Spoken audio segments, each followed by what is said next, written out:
So now let's talk about time management.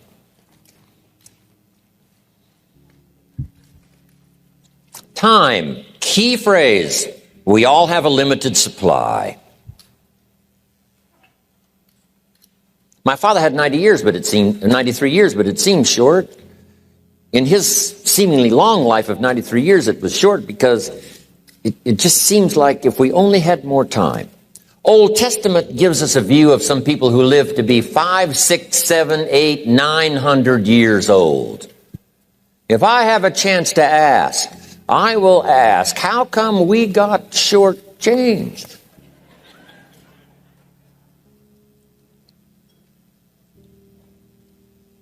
Wouldn't that be a good question if you had a chance to ask?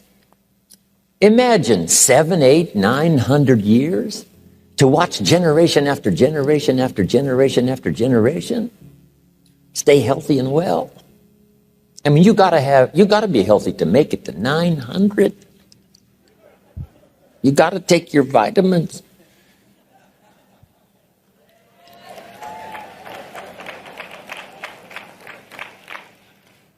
I'm pushing the Bible, I'm pushing vitamins, I'm doing good today. So, the key is time is precious. Now let me give you Bill Bailey's description of time. Life is not just the passing of time. Life is not just the passing of time. Life is a collection of experiences, their frequency,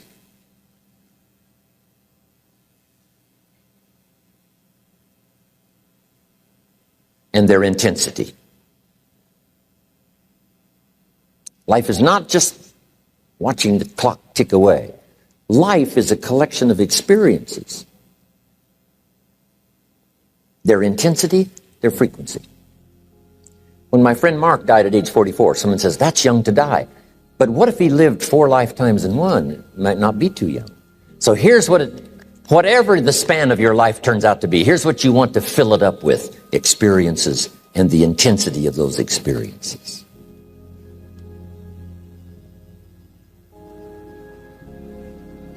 But now let's talk about the management of time. Here's one of the best ones. We covered earlier. When should you start building this hotel? Answer: as soon as you have it finished. Now jot this one down on time management. When should you start the day? As soon as you have it finished. Plan the day the best you can, leaving plenty of room for improvising and surprises and all the stuff that happens during the course of the day. But if you've planned a good, productive day, now you start that day, you can't believe how much more valuable your time will be. Don't start the day until you have it finished. Now here's the next one. Don't start the week until you've had it finished. Now to lay out a week is a pretty good challenge. Next, don't start the month until you have it finished.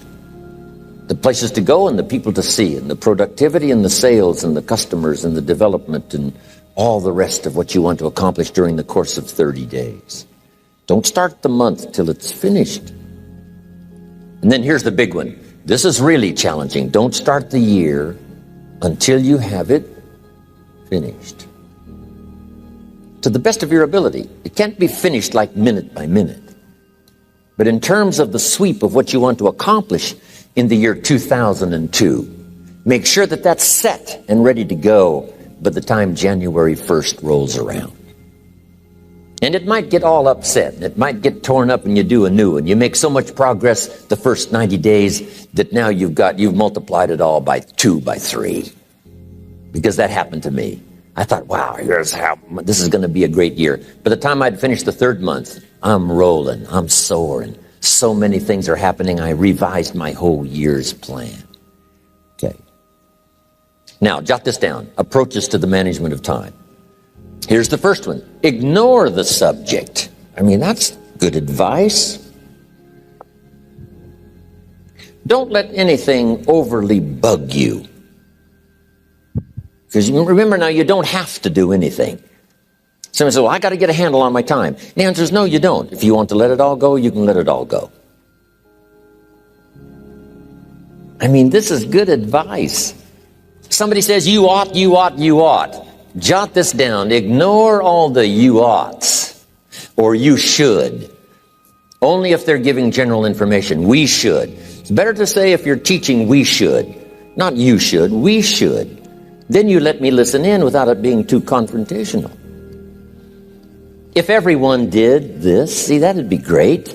And then you give a person a chance to choose to do it or not to do it. But when you start the you ought, now see if I don't, now see we got some tension and maybe some problems. So you oughts seem to always create problems. When you're talking to your kids, you say, no, if kids would do this, not always saying if you did this, life would be better. But if kids did this, life would be better. It's like making a little talk and letting them listen in. And then it's a little less confrontational. It gives us a choice. In one of my seminars, here's what I teach. All life form strives to the max of its potential except human beings. All life form strives to the max of its potential except human beings. How tall will a tree grow? As tall as it possibly can. You never heard of a tree growing half as high as it could. No, trees don't grow half. A tree drives its roots as deep as it can, reaches as high as it can, produces every leaf it can, every fruit it possibly can. To the max. Every life form strives to the max, except human beings. Now, why not human beings? Jot this down. You've been given the dignity of choice. You're not a robot. You don't have to repeat this year the same as last year. You can tear up last year's plan, develop a new plan.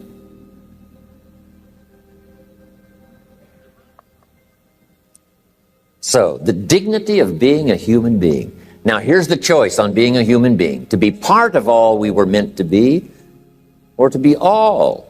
To strive for all, or half, or part, or some. The choice is up to you. To develop one skill or 10 skills.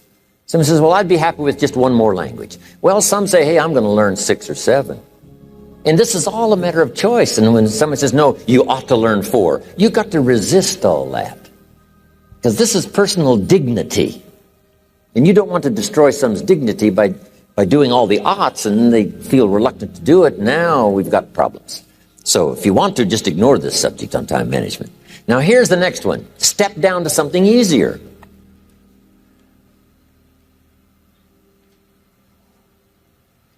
The guy's in sales and he says, oh, I want to own the company. Finally owns the company. Now he's got no time to play golf. He said, when I was in sales, I was making big money playing golf 3 days a week.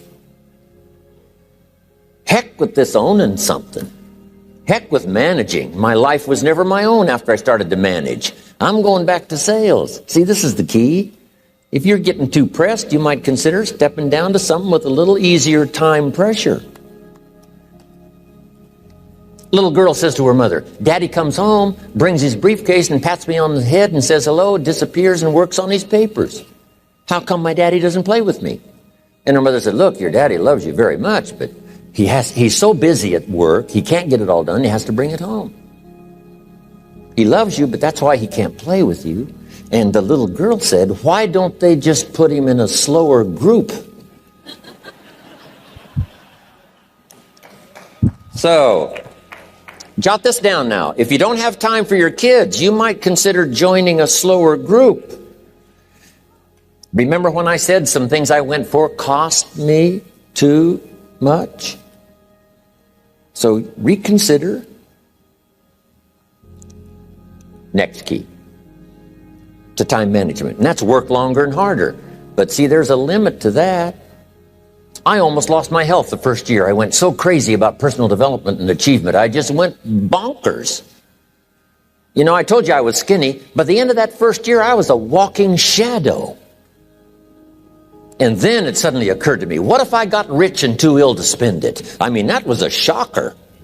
So I started, developing a little more reasonable. Because I said, if 12 hours won't do it, I'll work 14. If that won't do it, I'll work 18. I mean, how many hours it takes. And sure enough, it cost me too much. So see, working longer and harder for some might be appropriate. If you're just sitting around not doing that much, this might be good, work longer and harder. But you can only work so hard. Here's the key, not to work harder, but smarter. when you've worked as hard as you can, doing the best you can in terms of physical output in the time, reasonable time. Now here's the ultimate in the management of time, and that is you simply become more skillful. When I first got into sales, I was around people that could get, 9 out of 10, 8 out of 10. And when I first started, I could only get 1 out of 10. But here's what I did. I worked around the clock, so that I would make up in numbers what I lacked in skill. That's good in sales. You got to jot that down. When you're new, you make up in numbers what you lack in skill. Now, when you become more skillful, the numbers can go down because now your persuasive ability and all of that is now so high that you don't need to put as many numbers out. But at first, if you want to compete or if you want to really get good, you've got to put in the numbers. But if you get more from yourself, develop more of yourself, now the time management becomes an easier task. Now here's the next thing. Either you run the project or it runs you. I've found out when you start something, at first you're in charge. All of a sudden, a year later, it's in charge. Some of the companies I started, I'm telling you, I'm in control. A couple of years later, I'm out of control. At first, I've got it on the run. 2 years later, it's got me on the run.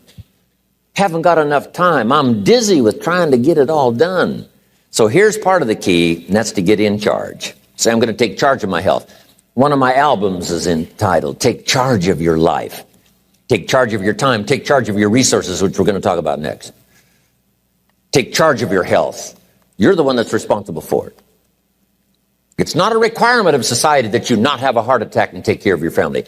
That's not a requirement of society, but you must make it a requirement of yourself. Society doesn't require that you build a financial wall around your family nothing can get through. That's not a requirement of society. It's a requirement you impose on yourself to build a financial wall around your family nothing can get through. So impose on yourself this self-development of being in charge, taking charge of your life and your health and your future and your responsibilities and all the rest. Next, reasonable time is enough time to achieve all of your goals. Just jot that down. Reasonable time is enough time. I had to learn that. Reasonable time is enough time.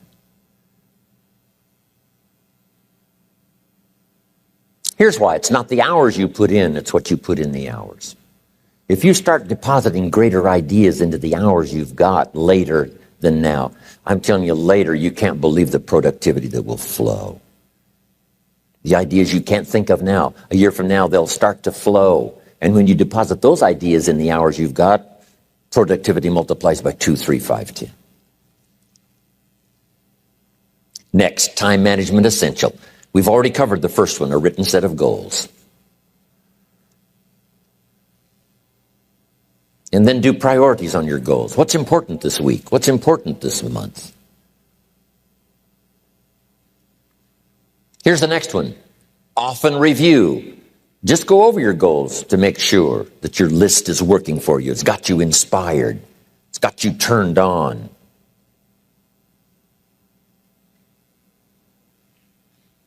Somebody says, how come you're up so early? Say, if you were headed where I'm headed, you'd be up early too. Wow. If you were going to meet who I'm going to meet, you'd be up early. If it was going to stack up for you like it's stacking up for me, you'd be getting up early. Here's some more time management essentials. Learn to study what we call majors and minors. You pick up the phone. Here's what you must say when you pick up the phone. Is this a major conversation or a minor conversation? If it's minor, a few pleasantries and you're done. If it's major, maybe you've got to make a few notes. So here's the next one. Important conversations, make an agenda before you make the call. Just jot down a little agenda. It's so easy now to just talk out of your head. Do you ever hear a conversation end like this? Let's see, there was something else. See, you don't look that swift. I can't think of it right now. I'll call you back. See, you look a little incompetent. Let's see, there was something. It escapes me right now. Really? So have you got this now? Make an agenda before you make a call if it's an important call. Now later that saves you all kinds of stuff. You call John in, the salesman, say, John, remember those 4 things we went over? He said, no, we didn't talk about that. And then you pull out your daytime or whatever, and there's the list you made when you made the call. He said, oh, yes, seems like I do remember. And you've got him with your list. If it's just salespeople especially can talk you out of what's in your head. It's true. No, we didn't talk about that. And if you don't have a little proof, I'm telling you, it's gone. So make an agenda before you make a call. So what's major, what's minor? Now here's the key on this. Don't major in minor things. If you take up major time to do minor things, I'm telling you, you'll be behind the curve constantly. Here's what we learn in sales training. What's major time and what's minor time? Here's minor time, thinking about prospects. Here's minor time, making lists of prospects. Here's minor time, keeping books on prospects. Here's minor time, going to see the prospect. Here's minor time, evaluating the prospect after you've been there. That's all minor time. Here's major time, in the presence of the prospect. That's major time. And if you took a look, if you're in sales and you took a look at a week, you'd say, my gosh, I'm spending 90% of my time on the minor stuff and so little time on the major stuff in the presence of. How many hours in the presence of in my day? How many hours in the presence of during my sales week? Because the time that really counts is in the presence of the prospect. Majors and minors. Here's another key time management essential. Don't mistake movement for achievement. It's easy to get faked out by being busy. Guy comes home at night all exhausted, falls in the chair and says, oh, I've been going. Here's the big question. Doing what? It's not the going. Some people are going, and they're doing figure eights. I mean, their progress is small. So don't mistake movement for achievement. Here's another one in sales we learned. Don't mistake courtesy for consent. If somebody's pleasant and they nod, you say, oh, they're going to buy. No, they're courteous. You can't mistake courtesy for consent.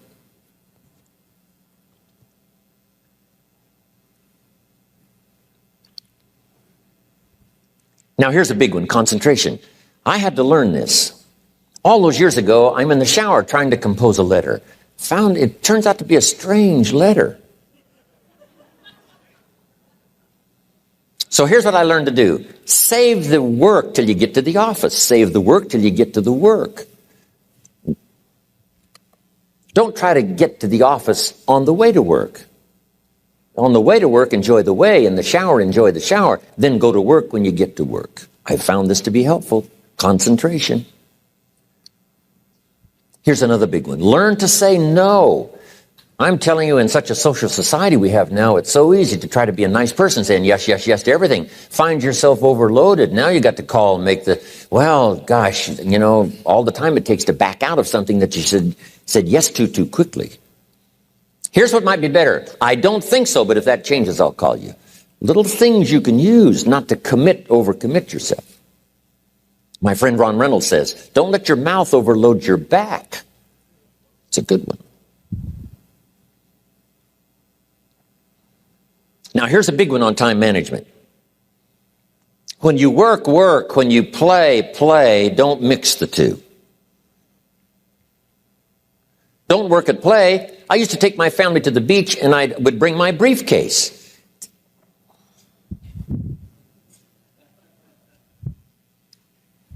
I learned not to do that. Or at the beach, I'm saying I should be at the office. Now my family's upset. Because I'm at the beach and I'm thinking office. Now when I'm at the office, I'm thinking what? I got to get my family to the beach. So things are not going too well at the office because I'm thinking beach, and things are not going too well at the beach because I'm thinking office. Here's what I learned to do. At the beach, be at the beach. At the office, be at the office. When you work, work. When you play, play. Don't mix the two. Don't work at play. Now, here's one of the most important ones. Don't play at work. Work is too serious. You don't want the reputation of being the office joker. It's not a good one. Yes, there's time for some pleasant stories. Yes, there's time for a little humor. Yes, best if it's a happy office, of course. But I'm telling you, you got to be serious about work because you're parting with a piece of your life for the work you do. Your work costs you a piece of your life. Here's what it's called. Serious business. Not grim, not unhappy, but serious. Key. Don't play at work. The old expression, I don't think we use it anymore, horse around at the office.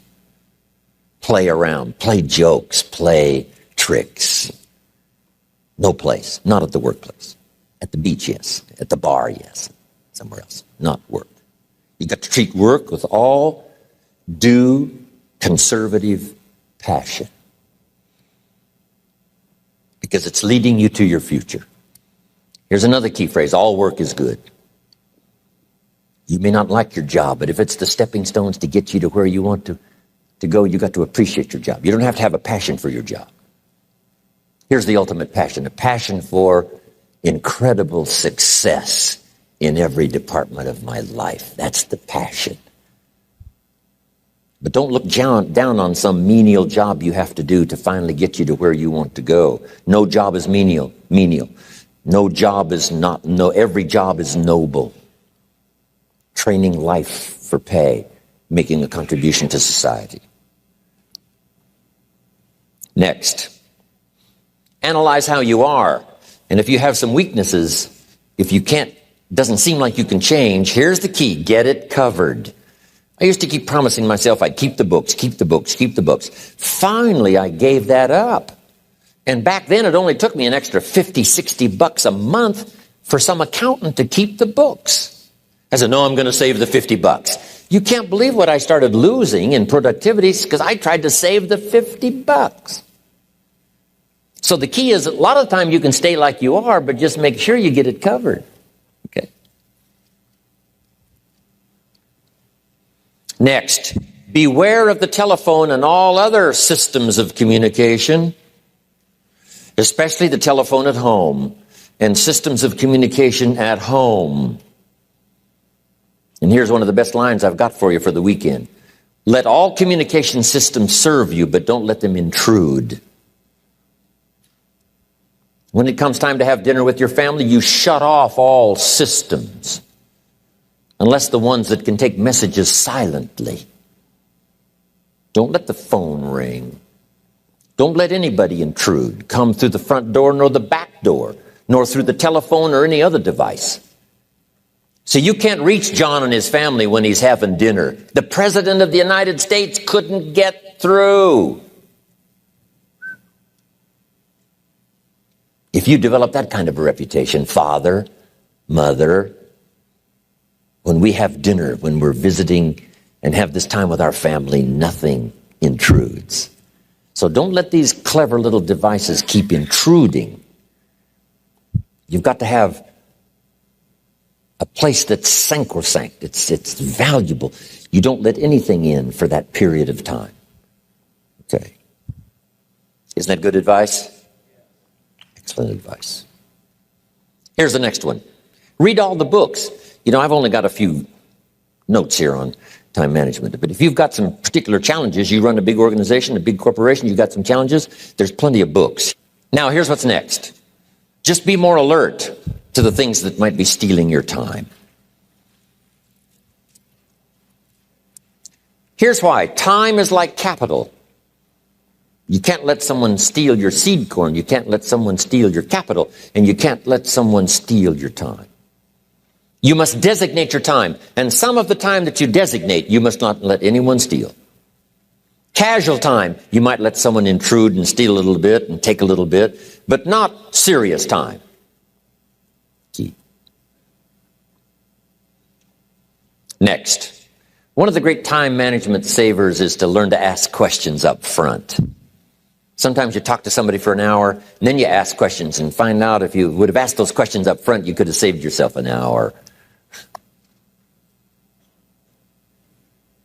Asking questions up front helps you to get to the problem now. But if you just launch into some discourse, you might waste 30 minutes, waste an hour, when here's what you should have been talking about. After you finished an hour, you say, John, what's really the problem? He said, well, it's something personal. See, that's what you should have been talking about this whole hour. Key. Next, learn to think on paper. Now we're going to take a break. Some ways to think on paper. One, we've covered one. Solving problems. Take it out of your head and put it on paper. Another one is setting goals. Making these lists we've already started. Here's another good way to think on paper. It's a projects book. Each person you're working with and each project you're working on, get a loose leaf binder and a tab and some pieces of paper behind the tab and do a little continual summary of how it's going between you and that person and between you and that project. I call it a projects book. It is so useful to me. But what's going on between you and this person? When you last got together, what did you talk about? And you got a few notes there. Here's what we talked about the last time we got together. Now when you get together again, you can review that so you'll know better what to talk about. When the president gets ready to travel and he's going to meet some important people, guess what they bring him? All these briefing books. Right? The last time you were with Khrushchev, Kennedy is informed. Here's what he said and here's what you said. Kennedy said, oh, that's valuable. I need to remember that. If a person is important, it's worth a little running account. You might even have a projects book for your children. Here's what's happening between me and my child. We've talked about this, and we've talked about this, and we've talked about this. Next, a day timer. Keeping track of all of your appointments. You know, mine is all filled with, when to catch an airplane and when to do a seminar and when to sit down and have a conference, all the rest. Next is a game plan. If you've got a house and the, insurance is going to come due and some other things are going to come due, you just put it on a spreadsheet and make sure it's taken care of. Key phrase, take things out of your head and put them on paper. And the key is to just experiment with different ways that helps you to do that. Now here's the last one, thinking on paper, and that's to keep a journal. One of the things I'm known for around the world, have been now for 39, 40 years, is keeping a journal. Now my journal is not it's not necessarily it's not like a diary. It might be part diary. I'm flying over Ireland and I write down a few little things that impress me. Today I met this person. Wow, what an extraordinary event. Today I conducted this seminar in Rome. 1,000 people stood up and sang for me. I've got a little bit of a diary in there. But here's what primarily your journal is for. Collecting good ideas. A journal is to collect good ideas on your health, good ideas for your business, good ideas for your future, good ideas for time management. Because I used to take notes on pieces of paper and torn off corners and backs of old envelopes and restaurant placemats. And I threw all this stuff in a drawer. It did not serve me well. I finally learned to get a bound copy, right? And just keep a journal, right? If I was here, I had my journal, I'd be taking notes, right? These 2 days in my journal. Now, if you're caught without your journal, you just take the notes when you get back home. You put those notes in your journal, throw the paper away. Because we don't usually go through paper to review. But see, my journals now make up a significant part of my own library. My journal's all reserved privately for my children and my grandchildren. Can you imagine what I've collected over the years? It's unbelievable. There are 3 treasures to leave behind. I think you've already got those notes, right? Here they are. Number 1, your pictures. Don't leave the event unrecorded. It takes only a fraction of a second to say, here's who I was with. When I travel the world, right? We take all these pictures, and here's one of the gifts. People send me the pictures they took of me and them. It's part of the treasures I have on the farm. Incredible. A picture's worth 1,000 words to describe the scene, the emotion, what happened. Say, wow, this was an extraordinary day for me when I met these people. Here's what they told me happened to them when they went to my seminar 10 years ago. Wow, the drama comes back if you've taken the pictures. It's one of the treasures to leave behind when you go. Remember the old photographs that we have now of, 100 years ago, 70, 80 years ago, just a few photographs? What would it be like if you had thousands of photographs of the past, of your history, your mother, your father, right? Grandparents? So change all of that now for your children. Leave all your photographs as a record. Here's what's next to leave behind, and that's your library. The books that changed your life, the books that changed your health, the books that rescued you from oblivion, the books that you passed on to other people, they were so exciting for you, the books that made you financially independent, the books that developed your leadership, the books that gave you wisdom to ponder when things were tough, the books that got you through the winter, the books that helped you to plant in the spring and harvest in the fall. What a treasure to leave behind. If you do that, here's what's for sure. Your books will be more valuable than your furniture. Wow. Now, the third treasure to leave behind is your journals. The notes you took that helped you to live life as you lived it. Long after you're gone, a treasure that children, grandchildren, great-grandchildren will find so fascinating. They may use it to help guide their own life into their own future.